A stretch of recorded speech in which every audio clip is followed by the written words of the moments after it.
march to the sea with the 33rd New Jersey Regiment, the Mutinous Regiment, on Civil War Talk Radio.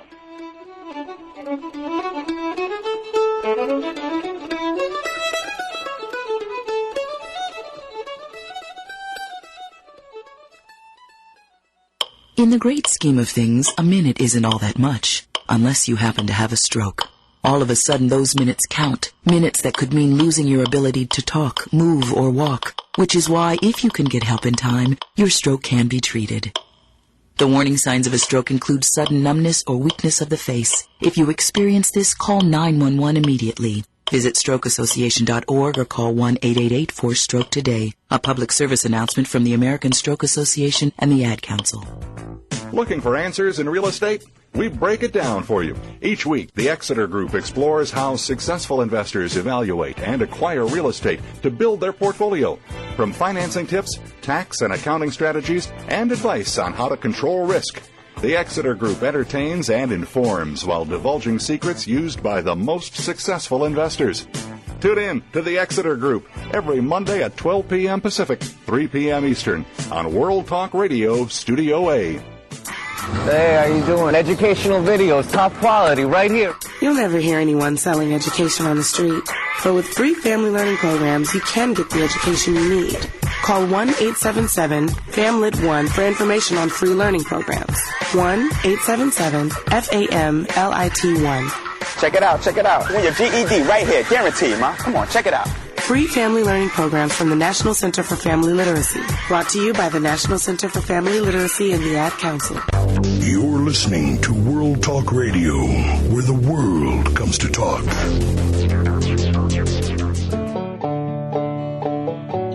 Welcome back to Civil War Talk Radio. I'm Jerry Prokopovich, and today we're talking with John Zinn, author of The Mutinous Regiment, the 33rd New Jersey in the Civil War. It's one of the few regiments from the Garden State that fought in the Western Theater, taking part in the Chattanooga campaign, the Knoxville sub-campaign, and then the Atlanta campaign, where we left off at the end of the last segment, with the 33rd caught at Peachtree Creek, sent out ahead of the Union lines to prepare a position for a battery, no one expecting anything much to happen that day, and suddenly two Confederate divisions, launched by the impetuous John Hood, roll over the 33rd and drive it back to the Union lines. Certainly the most difficult engagement for the regiment in the war. But in the aftermath, the Union wins the Battle of Peachtree Creek, wins all the battles around Atlanta, and captures that city. That was everyone listening to the show will know, of course, that was a key moment in 1864 because it changed the conditions of the presidential campaign of that year. It let voters in the North feel that the war was successful and led to the re-election of Abraham Lincoln. But his opponent, George McClellan, the Democratic candidate, did carry the state of New Jersey. John, how did the voter soldiers of the 33rd regard that campaign? It's hard to know. There are only a couple of them who make comments about it. There are some for McClellan, some for Lincoln. The one thing to remember about New Jersey's vote in the 1864 election is, unlike most northern states, New Jersey did not allow its soldiers to vote. Indiana didn't either, or they couldn't vote in the field, at least. Exactly. And Sherman, in the museum in Indiana, where I worked for a number of years, we had an original letter from Abraham Lincoln to General Sherman asking him to furlough as many Indiana regiments as he could to go home and vote in November, as many as he could do without jeopardizing the campaign. And actually, the vote in Indiana was earlier than November, as I recall. I think it was October. There was no such letter to Sherman asking him to send New Jersey regiments home. I've never seen anything like that, and perhaps the distance probably had something to do with it, too.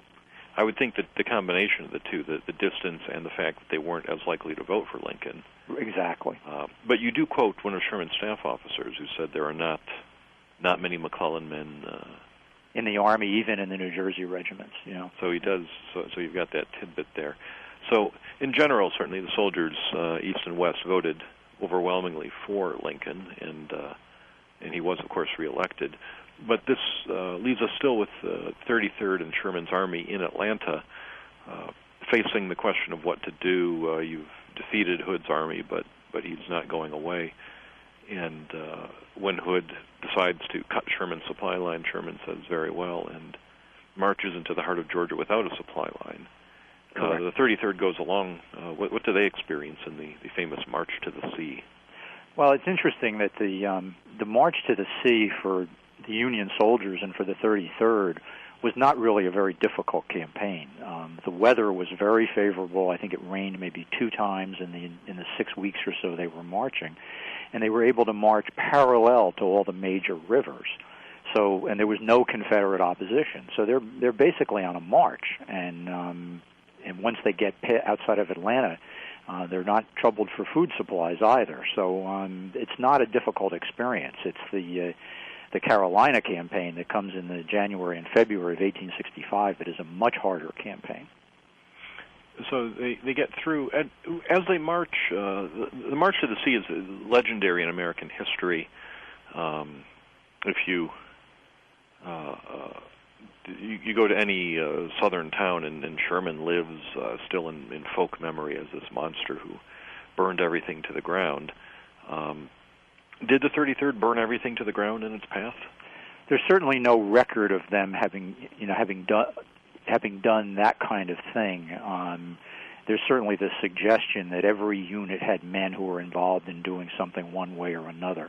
They were certainly involved in the things that, in the demolition of what would be considered either military targets or things that would supply the Confederates. And one of Sherman's favorite targets were anything was owned or related to Confederate leadership. But as I said earlier, there's really nothing in the way of letters or diaries from the 33rd from that campaign, and the commanding officer's dispatches and the official records don't go into a lot of detail. But I think we can assume that their experience was no different than the typical Union regiment. That would certainly make sense. Now, while we are limited in this era when they were cut off from communication with the North and knowing what the soldiers were thinking individually, you mentioned there's always some soldiers who might do things others wouldn't do. The 33rd has its share of characters, of individual characters. Certainly does. And going back to the very beginning of the regiment, when it was first founded, you mentioned someone who went by the name of Mickey Free. Correct.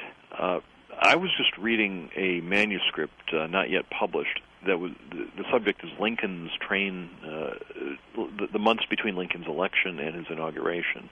Right. And it includes his train journey, and in that manuscript I was reading how Lincoln gave a talk, I believe in Newark, and someone jumped up on the stage with him and was knocked back by a policeman. And then I read your book, and it's the same guy. Same story is there, yeah. That's a man by the name of Robert Harriet, who went by the name of Mickey Free, and supposedly is claimed he was a famous pedestrian and that he would walk great distances. He's mentioned periodically in newspaper articles. There's no correspondence about him from him. He eventually he gets himself detached from the regiment and he doesn't participate in all of the campaigns, but he's certainly a character. And he keeps kind of popping up in the narrative every once in a while. And correct. I wonder. He's mentioned all of a sudden. His name will come up in a newspaper article. That's typically how his name comes up. Yes. So a self-promoter, a character of the type. Another one, maybe less of a public figure, but one who certainly appears regularly in your story is William Lloyd. I gather you had a rich collection of letters that Lloyd must have written back to his wife. Yes, there are about 50 letters from William Lloyd that survive, and it's by far the most detailed correspondence from any member of the regiment. And William is also a unique character. He had apparently deserted from the 97th New York in June of 1862, and then enlisted in the 33rd. And he makes noises throughout his letters about deserting again, although he never does it. But he's not somebody who withholds anything. If he's not happy, he lets his wife know about it in no uncertain terms. Apparently she wrote to him at one point asking if she could go out with somebody, and he wrote back and said, if you go out with anybody other than Mr. Smith and Mr. Jones, then I will totally disown you. And that sort of gives you a sample of their correspondence. He is very frank, and as you point out, he's not unwilling to admit when he's scared or when he doesn't like being in combat. He's had enough of it after a short time. Yeah, he certainly doesn't hold back on any of his feelings of whether it's about combat or about his commanding officer or anything of that nature. Actually, I'm working now on a possible project to see if we could publish those letters. I'm fortunate enough to be working with a fine young man named Alex Smith, who took on the onerous task of transcribing the letters, and that's a project I would like to see if it could come into publication. Well, that would be a useful resource for Civil War scholars wanting to look at at this regiment and this campaign, and more generally, as we see people doing more and more now, looking at the soldiers and their families as a unit, not just for what they tell us about the war, but what they tell us about civilian life in that era. Unfortunately, of course, we rarely have the wives' or mothers' letters to the soldiers because they couldn't carry a library around with them. That's exactly correct. We have like 50 letters from William Lloyd, and there's one brief note from his wife, and that's the only time we see her point of view in all of that. But that's a viewpoint that I think perhaps we can try to reconstruct from journals and other tools. I would really like to try to look at Lloyd's letters from his experience and also what his wife must have been experiencing back in New Jersey. For example, him not having been paid for 11 to 12 months and what that would mean to her with winter coming on. That is an interesting question. As you point out, when the soldiers finally get to Savannah and they get paid thousands of dollars all at once to the whole regiment. But that means their families were surviving all this time with no income. That's correct. And then once they get paid, the question is, how do they get the money home to New Jersey? Because it's cash, and it's not a check or something like that. How did they get it home? Typically, chaplains took it home. There's an unfortunate story of a New York regiment of a chaplain taking thousands of dollars home on the train and being pulled off the train and robbed.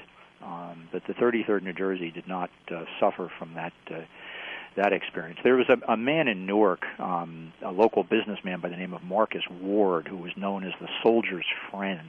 And he basically set up a business of advancing money to families in anticipation of them being paid, their soldiers getting their pay. And I think he probably kept a lot of families going throughout the war. Well, I guess the system finds a way that you can get in advance, get some interest, make it pay for itself, and take care of people that way.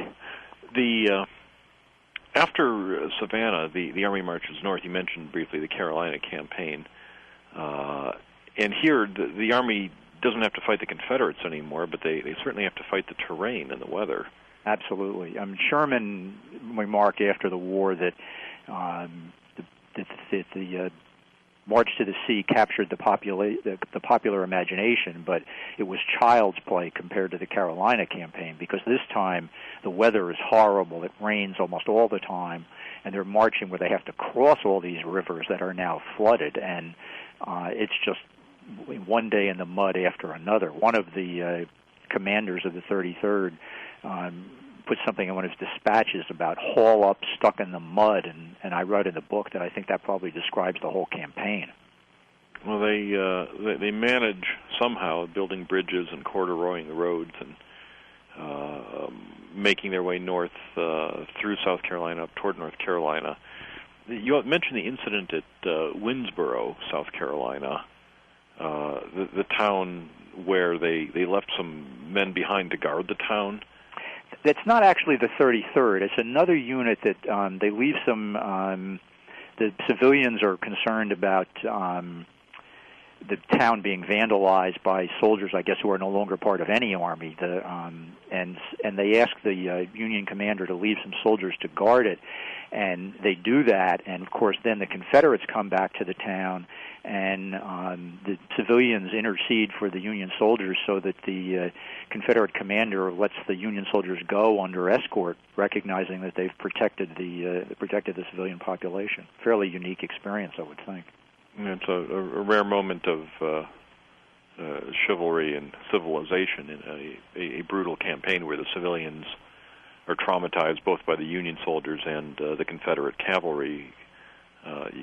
There are, of course, many accounts where the civilians hardly know which to fear more. Exactly. Both are very hungry and both take everything they can. Well, in North Carolina, the 33rd New Jersey finally gets the news they're waiting for, that Lee has surrendered, and not long after that Johnston surrenders. What happens next? How do they get home?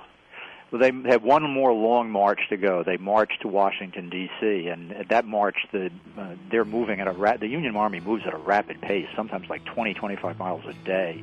They end up in Washington in time for the Grand Review, I think it's the 23rd, something like that, of May of 1865. They take part in that, and then they wait 2 more months before they finally take trains back to New Jersey. Interestingly enough, you talked earlier about the friction between the Eastern and Western armies. There's one report of some friction after the Grand Review where the New Jersey troops in the 33rd are acting like they're part of the Western Army. They're making fun of the Army of the Potomac. So they've obviously come full circle and now consider themselves part of Sherman's Western Army. And just to put some closure on it, they also get their flag back, the state colors. And what happens is that a Union force goes into the Confederate archives, finds the flag. It has on it the name of the Confederate soldier who captured it, and is by grace, another New Jersey officer who recaptures it and puts his name on it as well. So it's then finally returned to them. And it's returned to the 33rd, so they do redeem that early history of mutiny and desertion with a long and honorable participation in Sherman's army. Especially given the fact that it was the ones, those ones who stayed really served with distinction. And they did indeed. This brings us, appropriately enough, to the end of our show. We're out of time, too soon as always. But I will recommend to our listeners that for a very interesting story of a regiment with an unusual career, you'll want to take a look at the Mutinous Regiment, the 33rd New Jersey in the Civil War. It's by our guest today, John G. Zinn. John, thanks for being on the show today. Thank you for having me, Jerry, and thanks for the recommendation. And listeners, thanks for listening to Civil War Talk Radio.